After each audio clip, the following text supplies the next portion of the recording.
Terima kasih Anda masih bersama kami dalam Breaking News Kompas TV. Saudara, yang Anda saksikan ini adalah visual terkini langsung dari Cisarua, Kabupaten Bandung Barat, Jawa Barat, di mana proses pencarian terhadap korban terdampak bencana longsor yang terjadi di Cisarua ini masih terus dilakukan oleh tim SAR gabungan, saudara.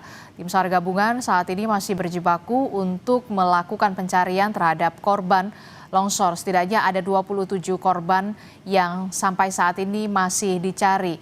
Dan tebalnya material longsoran tentu menjadi tantangan tersendiri bagi tim SAR gabungan untuk mencari korban hingga saat ini. Ditambah lagi faktor cuaca yang saat ini tengah turun hujan di wilayah Cisarua. Ini juga menjadi tantangan tersendiri bagi tim SAR gabungan untuk mencari korban, saudara. Sebelumnya di hari kemarin ada 50 kantong jenazah yang sudah diserahkan oleh ke pos DVI dan 36 korban sudah teridentifikasi.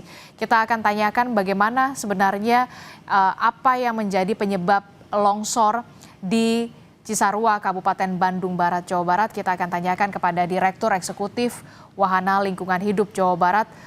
Telah bergabung bersama kami melalui sambungan daring, Wahyudin Iwang. Selamat pagi, Kang Wahyu.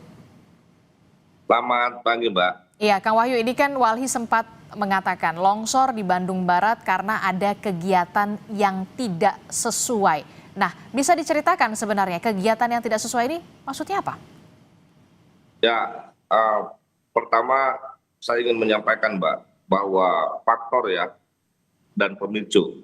Nah, saya ingin menyampaikan dulu faktornya dulu. Faktornya ini adalah satu adalah bentuk pengabaian yang selama ini telah dilakukan oleh pemerintah kabupaten dan provinsi. Karena saya tidak meyakini pemerintah kabupaten maupun provinsi itu tidak mengetahui aktivitas masyarakat yang berada di desa Pasilungu, Cisarua ya, gitu. Artinya fungsi dan kontrolnya ini tidak dijalankan. Itu adalah akumulasi. Peristiwa longsor yang terjadi itu adalah akumulasi di mana abainya pemerintah selama ini. Satu itu adalah faktor. Faktor yang kedua bahwa peristiwa longsor itu telah terjadi dari mulai atas ya, di atas, yang dimana di atasnya itu masih dalam kondisi baik ya hutannya. Tapi perlu diketahui bahwa kawasan tersebut itu di bawah pengelolaan perhutani, yang dimana perlu dicek apakah ada kegiatan perhutanan sosial di situ ataukah HDPK di situ atau tidak, yang bisa saja mengalih fungsikan yang tadinya tanaman keras gitu ya, yang tadinya tanaman keras ke tanaman MPTS. Yang ketiganya ada faktor di mana pohon itu jenuh ya, dan tanah pun juga jenuh, di mana ketika cuaca ekstrim dan intensitas ekstrim dia akan mengalami kelunturan gitu ya, tanah dan pohon yang jenuh itu yang bisa memicu longsor itu terjadi. Nah, turut serta yang ketiganya adalah turut serta terjadi alih fungsi oleh komoditas pertanian. Nah, komoditas pertanian ini juga perlu dicek ya, karena memicu gitu ya, di atasnya ada titik kejenuhan pohon dan juga kejenuhan tanah dengan intensitas cuaca yang ekstrim. Nah, di bawahnya gitu ya ada terjadi alih fungsi, sehingga ketika longsor dia menggerus gitu ya kawasan yang akhirnya berdampak terhadap masyarakat itu sendiri gitu. Oke, Anda menyebutkan ada alih fungsi di sana. Itu artinya seharusnya kondisi di atas itu ditanami pepohonan atau tumbuhan yang dalam tanda kutip keras begitu ya, seperti tanaman kopi, tapi kemudian justru ditanami tumbuhan-tumbuhan atau kemudian tanaman-tanaman pertanian yang kemudian ini menjadi penyebab juga terjadinya longsor. Begitu menurut Anda? Ya, itu faktor pemicu yang begitu besar ya, menyebabkan 30 hektar gitu ya longsoran ini terjadi. Jadi alih fungsi itu juga salah satu menjadi penyebab gitu ya, faktor gitu. Selain apa yang tadi ya saya sampaikan, poin pertamanya itu ada bentuk pengabaian selama 20 tahun Walhi menyampaikan suara. Yang kedua, faktor keduanya itu adalah alih fungsi. Nah, yang ketiga, faktor ketiganya kalau melihat dari atas gitu ya, karena ini longsornya mulai dari atas gitu, itu memang kawasannya baik gitu ya, tapi ada tadi titik kejenuhan pohon dan titik kejenuhan tanah. gitu ya. Nah, titik kejenuhan ini mempercepat kondisi kelabilan tanah yang akhirnya menyebabkan longsor. Hmm. Nah, ketemu di bawahnya atau di tengah lah ya gitu ya. Di tengahnya yang di mana di tengah itu telah terjadi alih fungsi. Nah, di tengah itu alih fungsinya itu oleh apa? Seharusnya di bawah pengelolaan perhutani itu tidak ada tanaman sayuran. Seharusnya Hmm. gitu ya.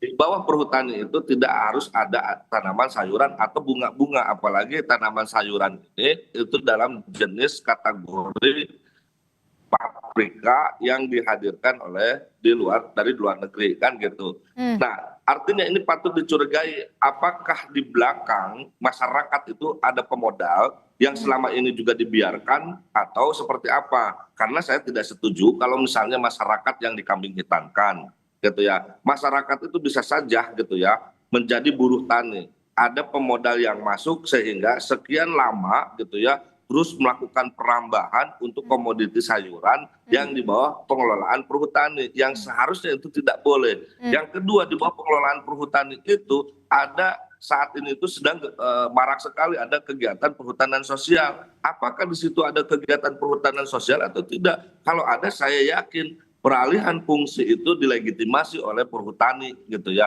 Meskipun citra satelit mengatakan ada perubahan dari mulai 2000 sekian dan saat ini, tapi tetap kalau misalnya ada kegiatan yang mengalihfungsikan itu adalah pelanggaran gitu, Pak. Oke, oke. Termasuk juga soal ini, dari data Walhi, kawasan yang terimbas atau terdampak dari bencana longsor ini memang semestinya tidak ada permukiman di sana, hanya ada seharusnya lahan pertanian dan pertaniannya kemudian tanaman-tanaman keras begitu. Ya, kalau ditanya apakah layak permukiman ada di situ atau tidak, seharusnya Badan Geologi, Mbak, yang menetapkan itu. Karena apa? Karena ekspertnya mereka di sana ya, atau PPMBG lah gitu ya. Tapi kan gini, pesatnya pertumbuhan penduduk itu tentu akan mempengaruhi terhadap alas hak yang kemudian masyarakat inginkan kan gitu. Ini juga bentuk di mana ketidakhadiran pemerintah ketika jumlah penduduk meningkat. Harusnya ada penataan ruang yang baik, mana yang boleh atau mana yang tidak. Bahkan diperkuat dengan keluarnya Badan Geologi. Biasanya di Kemiri 45% itu tidak harus ada 45% ke atas ya, tidak harus ada pemukiman. Karena kerentanan di mana Jawa Barat itu memiliki kerentanan bencana yang tinggi, itu tidak disarankan. Nah ini makanya kenapa saya tadi katakan nomor pertama itu adalah bentuk pengabaian yang selama ini dibiarkan dan masyarakat terus naik gitu ya ke kawasan yang dimana kawasan itu berada di wilayah pengelolaan perhutani itu dibiarkan. Kalau misalnya bupati atau gubernur tidak tahu, itu seharusnya perhutani tahu karena perhutani di bawah pengelolaan perhutani. Kenapa masyarakat terus-terusan gitu masuk ke kawasannya gitu? Kalau misalnya masuk ke kawasannya kan bisa ditegur. Jangan-jangan mungkin bisa patut diduga perhutani menyewa-nyewakan gitu ya kepada masyarakat, kepada pemodal sehingga tutup mata yang akhirnya terjadi alih fungsi itu sendiri gitu, Mbak. Oke, dari penjelasan yang Anda katakan tadi, terakhir apa yang masukan yang bisa diberikan oleh Walhi kepada Pemprov Jawa Barat termasuk juga Pemkab Bandung Barat, singkat saja terkait dengan bencana longsor yang menimpa wilayah Cisarua dan banyak sekali menewaskan warga di sana?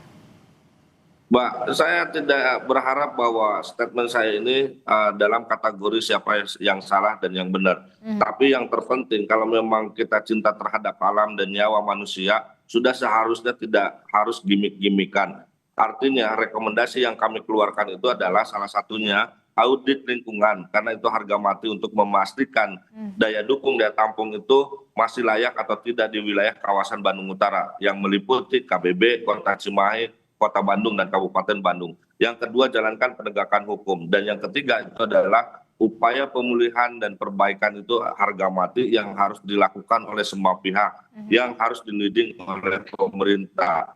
Dan yang terakhir, yang paling penting, karena izin dapat keluar itu adalah rujukannya RT RW, maka revisilah segera RT RW dan kembalikan fungsi kawasan termasuk yang Cisarua itu tidak layak untuk pemukiman, bahkan untuk tidak layak untuk pertanian, bahkan untuk pemukiman, sehingga tingkatkan status fungsinya untuk kawasan lindung sebagai daya serap air, sebagai tangkapan air, dan sebagai penyelamat untuk masyarakat di bawahnya.